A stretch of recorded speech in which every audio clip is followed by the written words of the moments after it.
So if your vehicle is triggering a PO420 code and there are no major drivability issues, it is very common that the O2 sensor is going to be your issue. There are other things that can throw this particular code.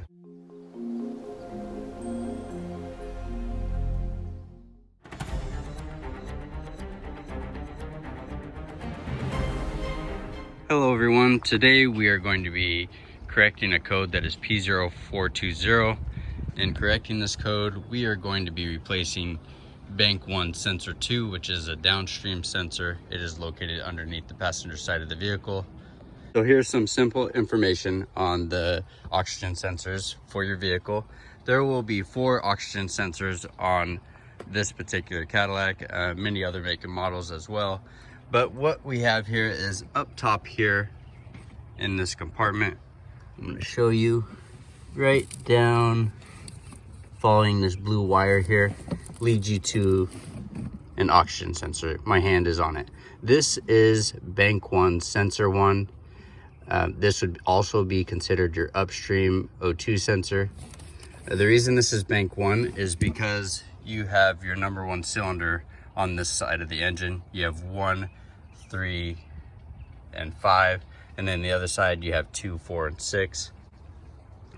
On that side, your O2 sensor that is located in the same area here will be considered your bank 2 sensor 1. Now when I say sensor 1 and sensor 2, bank 1 sensor 2 will be located past your catalytic converter. So you can see here, right near your transmission pan, and this is your bank 1 sensor 2. This is your downstream O2 sensor.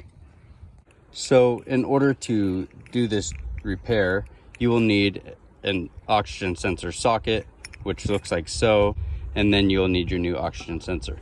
So this here allows you to remove the sensor without having to damage the wiring or anything like that. I'm going to be replacing this today, and in order to do that, you'll come up here to this harness.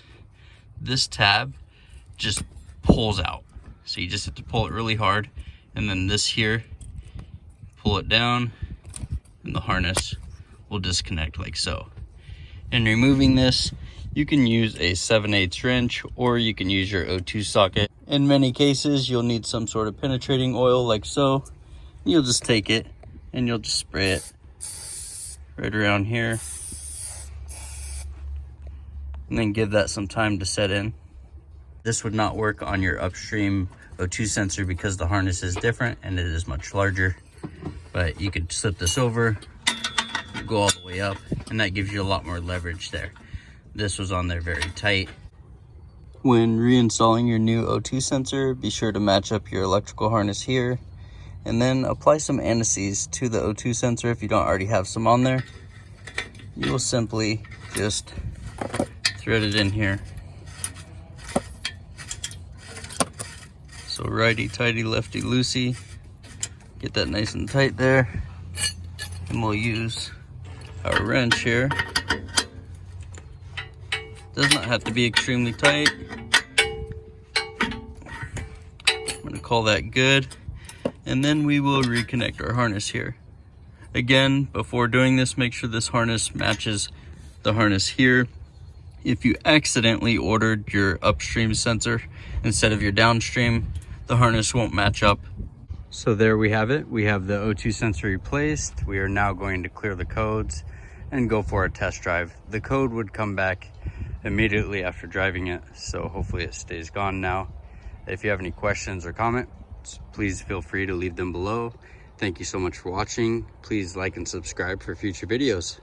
Have a great day. So I just want to state that I did not clear the codes in the system. The engine light was actually turned off when I came back to the vehicle, and then I went for a drive and the code did not return. I did a scan on the vehicle and the code stayed away. In most cases, I recommend erasing the code because you'll know if you still have an issue when the code returns. But in this case, the code actually did just go away and it did not set itself as a hard code. So there you have it. Hopefully this was helpful. Please feel free to like and subscribe for future videos.